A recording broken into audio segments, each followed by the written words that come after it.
bentuk dua hal. Tarik-menarik antara keinginan Allah, tetapi di satu sisi perpaduan kita juga ada juga keinginan atau keterbatasan kita. Jadi two in one, ya, two in one. Tapi ingat, yang ingin saya tekankan hari ini adalah ketika Anda membahas mukjizat, sorfa atau apapun istilah Anda, perasaan waktu kemarin-kemarin saya sudah ajarkan bahwa ingat itu aspek ontologi. Ingat itu ontologi, etimologi, terminologi. Jangan lupa lagi itu. Ingat itu etimologinya apa? Makna awal. Nah, termasuk ini ketika Anda mengatakan sorfa, sorfa ini. Anda harus tahu dulu itu makna dasar dari sorfa itu. Dari kata sorofa, as-sadu wal-ra'u wal-fa'u. Ya, mu'dhamu babihi yadullu ala ini. Raj'i syai'i. Raj'i syai'i. Makanya kita bilang tadi ada tasrifnya, ada sorafnya, ya, dan seterusnya. Wasarfu fil Quran, apa? Wasarif itu apa? Ya kan? Dan seterusnya. Di sini harus Anda kuat dulu, baru berangkat dari teori. Jadi ingat, ada tidak etimologi makna awal yang Anda kutip seperti tadi yang saya sampaikan tadi di Maqais Lugah? Ada tidak Ustaz Mulfian di makalah Anda? Belum ada. Bagaimana Ustaz Mulfian? Ada tidak? Ada tidak? Tadi makna bahasa, makna awal yang Anda sampaikan di makalah ada tidak? Kalau dari segi etimologi, Ustaz, kayaknya ada dari source Makna awal, of saya kemarin makna sudah awal. ajarkan, ada makna awal, ada makna pengembangan. Jadi etimologi terbagi dua, ada makna awal, ada makna pengembangan. Belum ada makna awalnya, belum ada. Maqais Belum ada Lugah ada kayaknya, Ustaz. dikutip, ada Maqais Lugah, Lisanul Arab ada, tidak ada. Di Makalata, tidak ada. Ya, ya begitu. Sama kita bilang Qur'an. Untuk saya ulang untuk kedua kalinya, saya tidak mau lagi ulang ketiga kalinya. Qur'an kan Anda katakan membaca, itu makna pengembangan secara etimologi. Tapi secara etimologi makna awalnya apa? Al-jam'u wa dhammu, mengumpulkan, menghimpun. Ya kan? Itulah membaca, mengumpulkan huruf menjadi kata, kata menjadi kalimat, kumpul-kumpul lagi menjadi buku dan seterusnya. Dikumpulkan informasi. Nah, itu. Jadi pentingnya makna-makna awal yang Anda katakan, yang Anda kutip itu supaya Anda memiliki penguatan. Ya, di semester 3 ini saya mau yang diajarkan ini ya bisa nanti Anda aplikasikan. Apapun nanti tema-tema tafsir tematik Anda yang Anda bahas, judul tesis Anda yang Anda bahas, nanti yang Anda pertanggungjawabkan promotor atau di penguji Anda masing-masing, jangan lupa kajian-kajian ontologi yang kita tekankan hari ini. Ya, nah, oke. Jadi begitulah ya ulama. Jadi ingat, ulama dalam hal ini teori sorfa jangan paksakan pendapat. Ya, di pasca sarjana kajian kita adalah bukan pemaksaan pendapat. Tidak akan ketemu dan tidak akan sepakat orang tentang sorfa, tentang ini, apakah takwil atau apa. Tidak akan sepakat. Kita hanya bicara ya apa semua sudut pandangnya, apa masing-masing eh, eh, argumentasinya, apa kira-kira benang merahnya, dan sikap kita itu bagaimana. Jadi ketika ada perbedaan pendapat, ingat ada teorinya al-jam'u. Kita kumpulkan semua pendapat. Atau at-tarjih, atau memilih pendapat atau riwayat yang paling benar. Atau an-nasi wal mansu, atau at-takhir, atau apa sikap kita. Nah, itu yang kita pelajari di pasca. Ya, saya berikan contoh. Saya berikan contoh. Anda pelajari kemarin di semester 1 studi Quran. Ya, awwalu ma nazal. Yang pertama turun, wahyu pertama turun kepada Nabi Muhammad. Ya, nah, pasti Anda menemukan beberapa pendapat. Ada pendapat pertama, surah Al-Alaq 1 sampai 5. Ada pendapat yang kedua, surah Al-Mudassir. Semua ada pendapatnya dan ada riwayatnya. Hmm. Ayat 1 sampai 7, 8. Ada juga mengatakan bukan keduanya, tapi surah Al-Fatihah.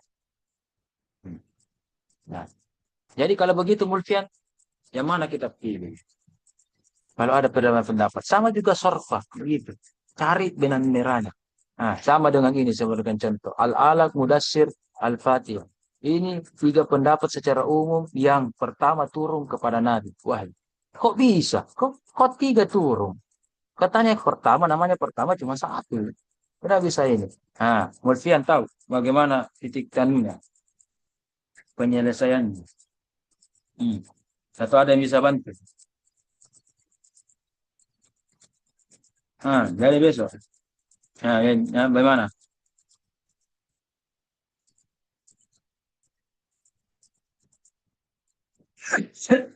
Kenapa? Ah, jadi, ada yang bisa ada apa? Mau dijawab atau tidak? Kalau tidak saya bisa jawab. Ada yang mau jawab? Cepat, cepat nih, belum itu makalah. Hmm, enggak. Ah. Oh, Mulfian, Mungkin bisa Sat. bagaimana? Oh, Aji bisa jawab. Kenapa, Aji? Bagaimana titik temunya itu? Di jama Sat, dikumpulkan Terserah kita dikumpulkan mau Ustaz. dipakai al-jampu atau at-tarji, at-takhir, an-nasy wal mansukh atau terserah apa metode itu. Nah, silakan saya mau dengar. Metode apa yang mau kita pakai dan bagaimana penjelasannya? Hmm. Iya, kali dari referensi, sedikit referensi yang kami punya terkait kalau Iqra itu dari segi pertama turun, namun belum belum diutus menjadi menjadi seorang nabi sekaligus rasul Ustaz. Ketika Al-Mudaththir itu pertama turun dari segi ketika diutus, perintah diutus untuk menjadi rasul. Seperti itu Ustaz. Al-Fatihah.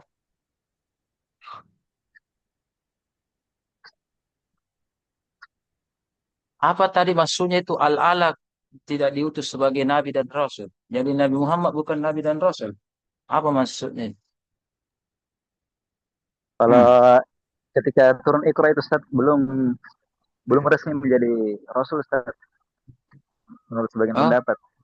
Jadi kalau ayat nabi, Al-Quran berarti kalau sudah jadi nabi. iya Ustaz. Oh, Tapi jadi ketika turun Al-Mudaththir, iya, oke ketika oke turun oke. Al-Mudaththir bin Nisbati, salah ya. Jadi waktu suruh al-alaq Muhammad sebagai nabi, begitu. Turun Mudassir Muhammad sebagai rasul, begitu. Iya. Apa bedanya sesaji nabi dan rasul? Sama-sama di Muhammad ini. Apa bedanya? Allah, Maha Salli wa Sallim wa Barik. Kalau Nabi Hmm. Ustaz, masih belum diberikan taklif untuk menyampaikan Ustaz. Masih sekedar duduk Ma, sendiri dan mungkin baca. masa ada risalah, ada wahyu tidak disampaikan. Buat apa itu wahyu dikasih ilmu kalau tidak disebarkan? Kalau Oke. istilah, kalau secara istilahan Nabi eh, belum belum diberikan taklif untuk menyampaikan, sedangkan Rasul diberikan taklif untuk menyampaikan. Jadi bahasa kitab itu seperti di kitab At-Ta'rifat dan beberapa kitab itu. Cara menerjemahkan dan memahami Anda harus teliti. Tertulis di kitab walam yuballik, ya, walam yuballikhu al-wahyu atau al-walam yuballikha ar-risalah. Lam yuballik itu jangan diartikan tidak menyampaikan, tidak dibebani untuk menyampaikan, tidak, ya. Balago itu tablik, ya, itu ya oke menyampaikan bisa, tapi maknanya menyampaikan adalah tablik itu kalau dalam istilah dakwah artinya menyampaikan secara terang-terangan. Makanya kalau ada tablik akbar di lapangan itu, di masjid raya itu, tablik akbar, tidak ada itu tablik akbar satu di orang dengar, tidak ada tablik, ya. Walaupun tidak ada akbarnya, kalau tablik, itu jamaah tablik, rombongan itu pergi, bukan kita satu, ya. Ah, artinya Artinya, kalau tablik itu artinya Nabi tidak diperintahkan tablik mengajarkan risalah atau wahyu secara terang-terangan. Ah, maka Nabi ingat, 23 tahun Nabi berdakwah kurang lebih. 3 tahun pertama dakwah Nabi secara sembunyi-sembunyi. Face to face, door to door. Ya, kepada kerabat dulu. Itulah Nabi. Berarti seorang Nabi itu ya dia dakwahnya secara sirron, secara sembunyi-sembunyi. Oke? Kemudian masuk tahun keempat, Nabi Muhammad ditingkatkan tugasnya bukan hanya dakwahnya secara sirron tetapi wa'alaniyatan terang-terangan, maka itulah tugasnya seorang rasul. Nah, rasul itu dakwahnya terang-terangan. Makanya saya tidak pernah dengar ada namanya Rasul Khidir. Yang ada itu Nabi Khidir. Nabi Khidir tidak terang-terangan kalau orang bertemu. Apakah dalam mimpi atau waliullah atau apa. Ya, itu Nabi Khidir itu. Tapi kalau Rasul Khidir saya tidak pernah dengar. Rasul Khidir. Kalau Nabi Musa oke, merangkap sebagai Rasul. Nah begitu. Oke, sudah mengerti saja cara menerjemahkannya. Begitu. Atau ada mau tanggapan? Ustaz, ya. Mau menyanggah atau mau apa? Cocok. Nah, jadi Betul oke, Ustaz. apa? Kenapa betul? Silakan. Orang itu bebas orang kalau dia pas bebas berpendapat. Ya, Ustaz. Hmm. Semakna dengan itu yang pernah disampaikan Nabi Bali Rusyahidu minkum al-ghaib ketika ada berarti harus Iya, terang-terangan Ustaz. So, iya. Ya, kalau bahasa Al-Quran itu adalah kumpa antir. Nah, kumpa antir itu surah Al-Mudassir. Nah, betul. Al-Alaq adalah wahyu kepada Nabi Muhammad yang pertama. Al-Mudassir adalah wahyu kepada Rasulullah Muhammad yang pertama. Kalau Al-Fatihah adalah surah yang pertama. Surah yang pertama turun kepada Nabi Muhammad secara utuh. Ya, secara utuh. Kalau Al-Alaq kan 19 ayat. Tapi yang turun cuma 5. Al-Mudassir, ya kan, yang turun cuma beberapa. Tapi Al-Fatihah, As-Saba'ul Masani, ya kan, langsung turun. Sampai Waladolin itu turun. Ya, begitu. Jadi itu namanya ada titik temu. Begitu pula as-sorfa. Ya, pada seterusnya, Anda harus tahu dan jeli. Dan ini saya ajarkan supaya besok-besok, kalau ada promotor beda pendapat dengan promotor. Kopromotor beda pendapat dengan penguji satu. Penguji satu beda pendapat penguji dua. Anda harus bijak. Ya, Anda harus bijak menyikapi perbedaan itu. Ya, oke.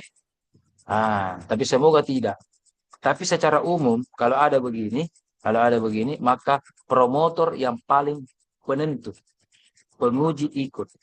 Ya, kecuali promotor bilang ikuti itu penguji tak, ikuti penguji. Ya, kenapa? Promotor yang paling bertanggung jawab. Kalau ada hal-hal yang sesat, yang keliru, besok-besok ada ranah hukum dipertanggungjawabkan. Kenapa tesisnya ini begini? Yang pertama dicari polisi atau yang pertama dicari oleh halayak, netizen, siapa promotornya. Kau promotor kedua dicari. Penguji setelahnya baru dicari. Tapi yang paling pertama, yang paling bertanggung jawab adalah promotornya. Ya, dan seterusnya. Begitu ya. Oke.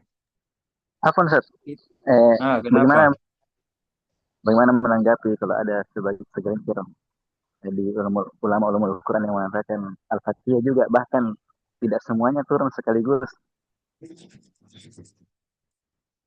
Itu bismillahnya. Tinggal bismillahnya mami. Ada mengatakan tidak. Ya, ada mengatakan tidak. Tapi secara umum sampai walad dolin itu. Sampai walad dolin. Tetapi ada pendapat mengatakan bismillahnya tidak. Ya. Yang jadi permasalahan itu adalah di dalam kitab dikatakan Al-Fatihah itu makkiyatun wa yuqalu ya atau qila madaniyatun. Karena memang ada dua riwayat yang menjelaskan Al-Fatihah turun di Mekah dan turun juga di Madinah. Ya. Dan kalau sama-sama riwayat sahih, kenapa kita nafikan? Maka jalan tengahnya adalah keistimewaan Al-Fatihah itu, saking mulianya Al-Fatihah itu, Allah sengaja turunkan 2 kali yang berbeda dengan surat yang lain. Al-Baqarah kan cuma Madaniyah, ya kan? Oke. An-Nas cuma Makkiyah. Tapi Al-Fatihah karena dia ummul Quran, oke? maka dia adalah apa? Maka dia adalah apa? Dia turun 2 kali. Makkiyah Madaniyah. Oke? Gitu. Oke, kalaupun ada yang mengatakan tidak turun 2 kali, ya itu mungkin cuma Bismillahnya man. Yang ada mengatakan belum jelas itu Bismillah dan seterusnya. Itu lagi kalau Bismillah Anda jelaskan, itu banyak. Ya kan? Belum lagi Bismillah ada mengatakan itu Al-Fatihah atau bukan Al-Fatihah. Ada mengatakan jar atau tidak jar. Kalau dibaca sholat, sir atau jahar. Ada bahkan juga pendapat-pendapat terbaru yang dibaca cuma rakaat pertama, rakaat kedua tidak. Bahkan ada juga pendapat 2 kali membaca Bismillahnya. 2 kali membaca Bismillahnya. 1 kali sir, 1 kali jahar. Ada al-jam'u bainahuma. Ya, tidak pernah Anda pas dengar. Ya, ada yang Anda dengar cuma ada baca jahar, baca sir, ada yang tidak baca. Itu Maliki, itu Imam Maliki itu tidak menganggap. Ya, bukan bagian dari Al-Fatihah. Tapi ada juga pendapat ulama kita menggabungkan baca sir, baca jahar. Ustaz Arifudin baca jahar pasti. Ya, tapi kalau ada juga Yes. pendapat ya, sebelum Anda baca jahar, bukankah Rasul bersabda, "Kullu dzibalin la yubda bismillahi fahuwa aqta au abtar." Setiap perkara kalau memulai sesuatu yang dibalin, yang penting, yang urgen, ada manfaatnya, apalagi kita mau sholat dan termasuk membaca Al-Fatihah, ya kan? Nah, tambah-tambah Bismillah. Ada mengatakan kan ada Bismillahnya Al-Fatihah, itu satu pendapat. Belum lagi ada tidak beda itu kan Al-Fatihah ayat. Ini Al-Fatihah yang kedua adalah adab. Itu bisa begitu. Pernah dengar begitu Sesari Pedi? Yang biasa didengar itu gahar sirji. Kalau ini perpaduan keduanya. Nah, Bang. Ya. Dari situ. Sudah, Mi. Begitulah kurang lebih. Ada mi Ustazah Ustazah Ustazah siapa? Nur Ainun. Ya, Nur Nur Ainun. Dia Ainun tahu. tadi Kasih. kan dicari. Ada Mrs. Nur Iya, Ainun. Jadi, cari gini. Kasih bernapas ke dulu ke dong. iya, iya Nur sebenarnya Ainun. sekali. Iya. Oke. Sampai mana, Mi? Itu. Dibicarakan tadi. Siapa lagi setelah Mulfian?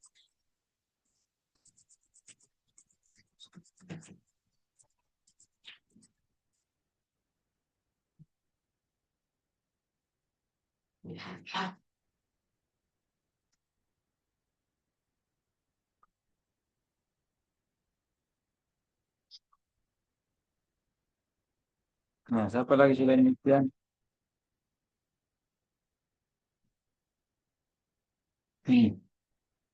Mana Mi Makalata itu? Mana Mi tadi itu yang sampaikan lagi tuh?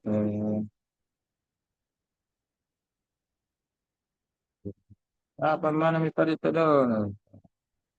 Oke, berikutnya Ustaz Andi Ari. Apa materi Ustaz Andi Ari? Ya Ustaz, Apa materi yang Andi Ari? kemujizatan Al-Quran dari aspek bahasa Ustaz. Apakah ulama sepakat bahasa Al-Quran adalah bahasa Arab? Sepakat atau tidak? Sepakat Ustaz. Betul. Betul. Kenapa ada dalam bahasa Arab bahasa-bahasa bahasa Bani Israel, bahasa Ibrahimiyah, Syuriani apa? Hah, betul, sepakat. Bani Israel, Ibrahim, itu ajam namanya, ajam bahasa-bahasa asing, ya. Makanya Ismailah, ya, millata Ibrahimah, harusnya kalau bukan ajam, millata Ibrahimi, seperti millata Muhammadin, ya kan? Nah, ini karena ajam sini Ibrahimah, Ismailah, Yakubah, tidak pernah itu Yakubi, Ismaili. Nah, betul. Anda katakan sepakat, sudah baca. Sudah berapa buku yang Anda buka, dia bilang sepakat. Ulama. Itu kesimpulannya makalah atau Ustaz Arif. Itu. Ya, Ustaz. Jadi ada 3 pendapat. Pendapat pertama adalah Al-Quran turun dalam bahasa Arab. Oke. Ada pendapat kedua yang mengatakan Arab plus mu'arrabah. Ada namanya bahasa mu'arrabah. Mu'arrabah bahasa asing tapi diarabkan. Kalau kita bahasa Indonesia namanya bahasa serapan. C, komputer. Tetapi sudah menjadi bahasa Indonesia K, komputer. Masjidun. Tapi sudah menjadi bahasa Indonesia ME, masjid. Begitu kan? Nah, begitu. Jadi Arabun mu'arrabah. Ya. Jadi ada pendapat ketiga yang mengatakan bahasa Al-Quran bukan bahasa Arab. Bukan bahasa manusia. Karena Al-Quran bukan kalam manusia. Ya kan? Kalau kalamnya, firmannya Nabi Muhammad, manusia, oke. Hadis namanya. Tapi Allah kan istilahnya bukan manusia. Madam ingat, bahasa itu adalah produk budaya. Ya, ya pasti dilewati oleh budaya. Jadi kalau begitu, Al-Quran budaya dong. Maka pendapat ketiga, ya, Al-Quran itu bukan bahasa Arab. Tapi bahasa apa? Sudah saya rekam tahun lalu kapan? Atau 1 tahun atau beberapa tahun yang lalu itu sudah saya rekam. Ada di channel saya itu bagaimana bahasa Al-Quran itu, ya. Nah, di situ Apa Anda nama channelnya, Ustaz? itu Hamim Channel, Hamim, Pak. Oh, Hamim Hamim Channel. Channel. Cari oke TV saja mungkin Iya, Hamim Channel bahasa Al-Quran. Ada jika di situ iya, Anda dapatkan itu sekitar 30-40 menit tentang iya. yang itu saya sudah kumpulkan ayat-ayat Quranan, Arabian, apa dan seterusnya. Salah satu buktinya adalah firman Allah yang berbunyi, Inna ja'alnahu Quranan Arabian. Kalau Allah mengatakan Inna anzalnahu, kami turunkan. Oke? Oke, kami turunkan. Tapi Allah berfirman di lain ayat yang mengatakan Inna ja'alnahu. Kami jadikan. Berarti sebelumnya apa? Bukan. Saya jadikan terigu menjadi bakwang. Berarti sebelum bakwang apa? Terigu. Ya, saya membuat motor. Berarti sebelum apa? Besi, aluminium. Apakah? Ya kan?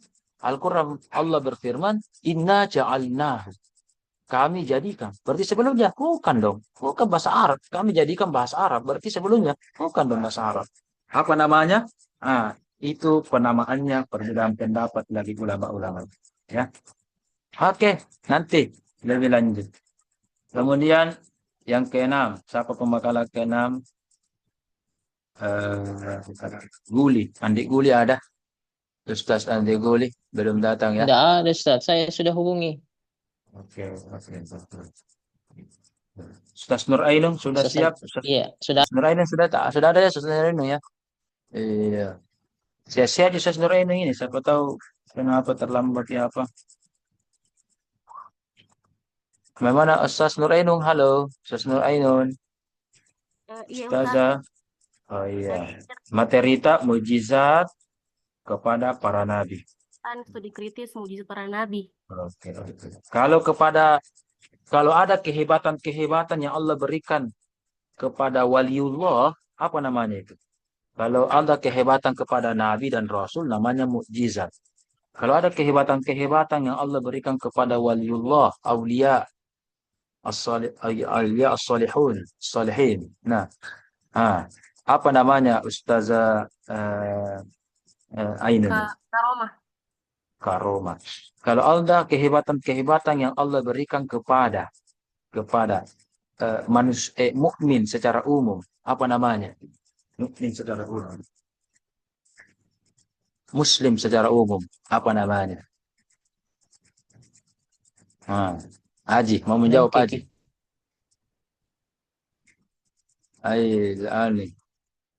Ainun. Jangan mengaktifkan kamera ini. Jangan mengaktifkan kamera. Namanya itu adalah ilham. Ya. Kalau Allah berikan hal-hal yang Ringan tak istimewa jelek.